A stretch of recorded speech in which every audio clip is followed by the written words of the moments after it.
course you can call me Daddy, and if you want to follow me on Facebook, you can find me at james.desborough, Post-Muslim Studios, all one word, JD Writer and JGD Games.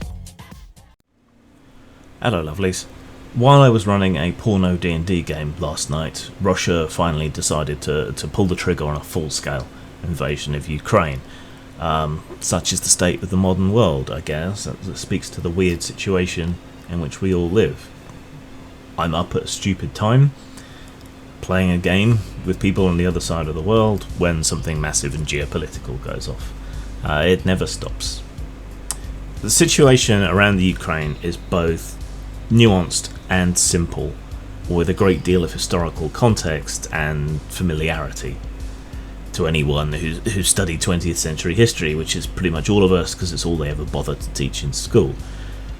The Ukraine is a former Soviet territory that broke away after the collapse of the Soviet Union, like many other former Soviet territories. And many of those former Soviet territories, the Russian Federation, the rump of the old USSR, has been constantly encroaching on, harassing, interfering with under Putin's leadership. He seems compelled to try and rebuild the Russian Empire. It's less blitzkrieg, more Melassekrieg, but the parallels to 1930s Germany and the situation of the interwar period are pretty obvious to anyone with any familiarity with that history, up to and including appeasement, unfortunately. But why? Again, historical parallels. Germany became deranged because of its humiliating defeat in World War I and the swinging reparations which were inflicted upon Germany, the feeling of betrayal and unfair treatment in the aftermath of the war. The Soviet Union had a humiliating defeat, not quite necessarily in the same way, but its identity was challenged and broken. It was humiliated in that way. It fell apart kind of by itself, but largely through being outspent, really.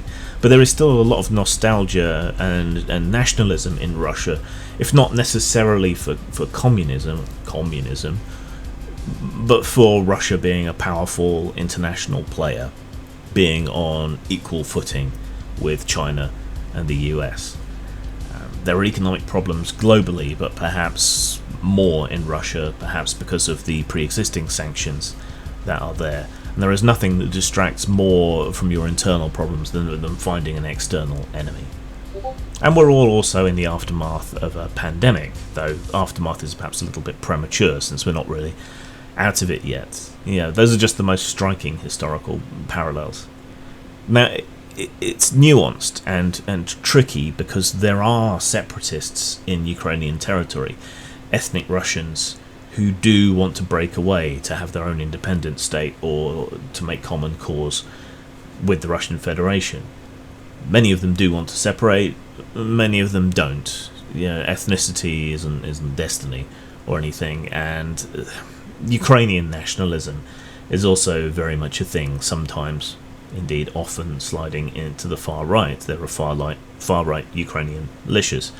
So when Putin talks about denazifying Ukraine, it's not entirely without merit. It's just mostly without merit.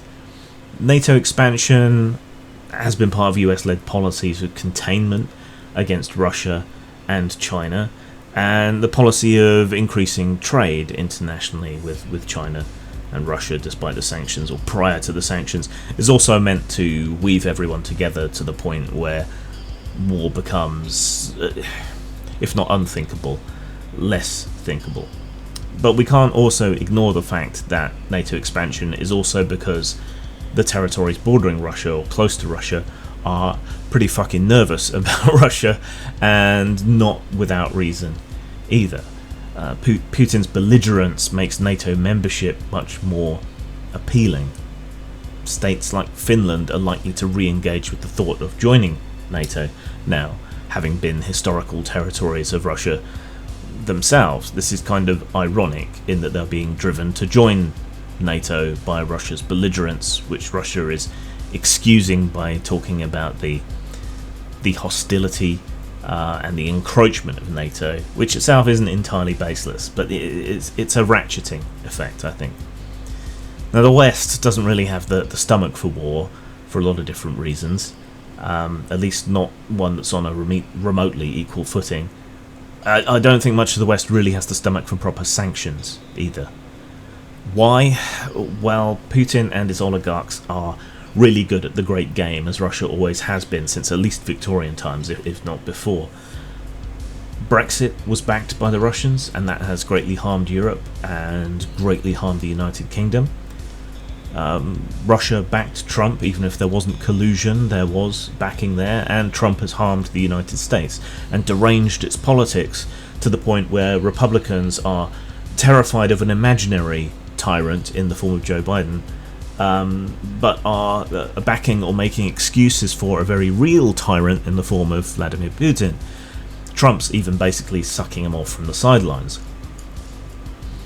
And of course, we can't forget that Russia is a nuclear power, while Ukraine voluntarily gave up their nuclear weapons, or at least we can hope so, or things are about to get very messy.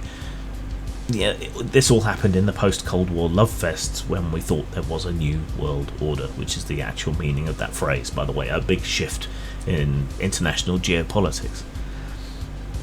Putin and his oligarchs have basically bought the Conservative Party in Britain, and it's going to be a fight between the fiscal interest of the self-serving Conservatives and their populism. Whether they do actually apply genuinely painful sanctions upon Russia at a time when we're economically vulnerable and less able to afford to do so. It's messy. It's very, very messy. So, what's likely to happen? If you asked me yesterday, I would have said Putin would have probably stopped, for now at least, with Crimea and the other two territories. Now I'm not so sure.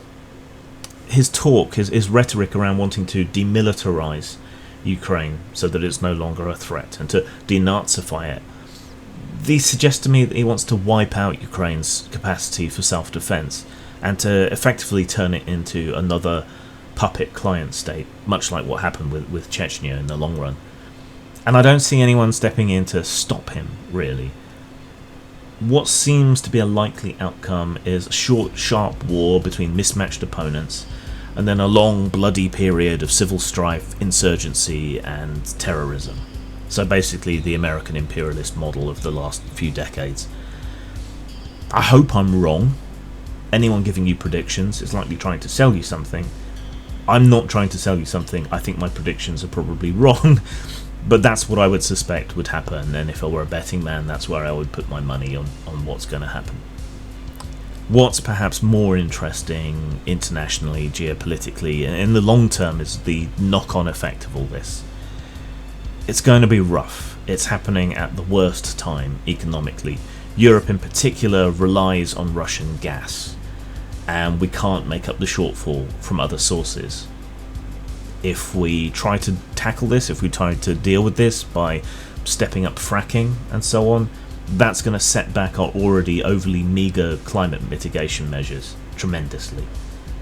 So I think either we're going to make that bad decision to step up that to regain energy independence, or we're going to see an acceleration of nuclear and alternative energy sources. But that all takes time that isn't really there at the moment. You can't spin up a new nuclear plant in, however long it is till next winter, right? A year, basically. Can't be done. And we can't create enough alternative energy capacity in that time. Now, even by some sort of heroic effort, because that's going to be massively expensive at a time when we're imposing sanctions and our economies are damaged by COVID and other issues as well. It's just, I don't know how we're going to cope, basically, but it's likely to be messy. But in the long term, it might be a good thing because it might lead to more nuclear and alternative energy if people take the sensible option.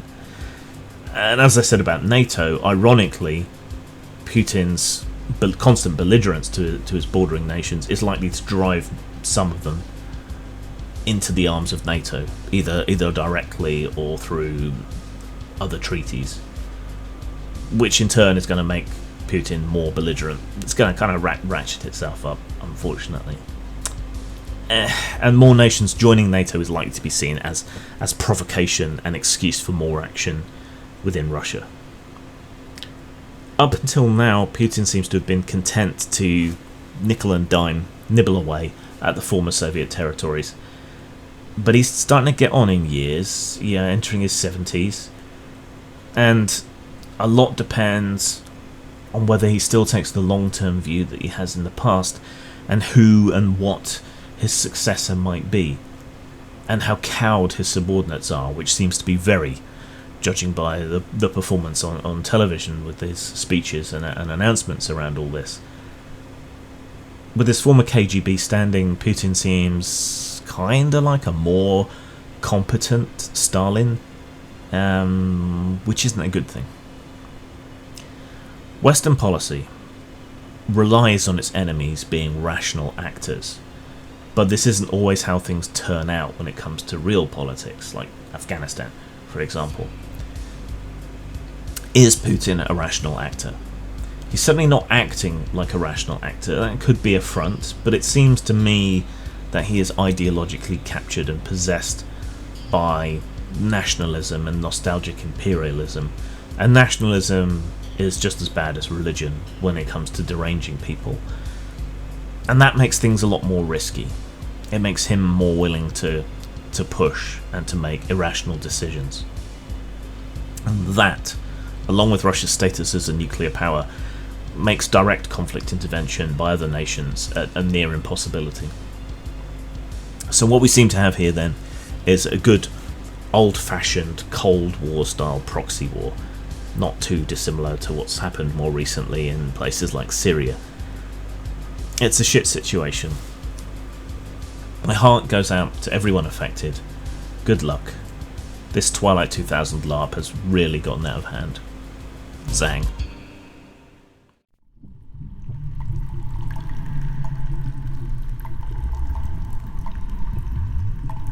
In the grim, dark depths of a grim, dark mine, there's a grim, dark man with a grim, dark mind, and his grim, dark pen spends its grim, dark time scratching grim, dark tales for his grim, dark kind. The police bring in reinforcements. There was justice there, no poverty.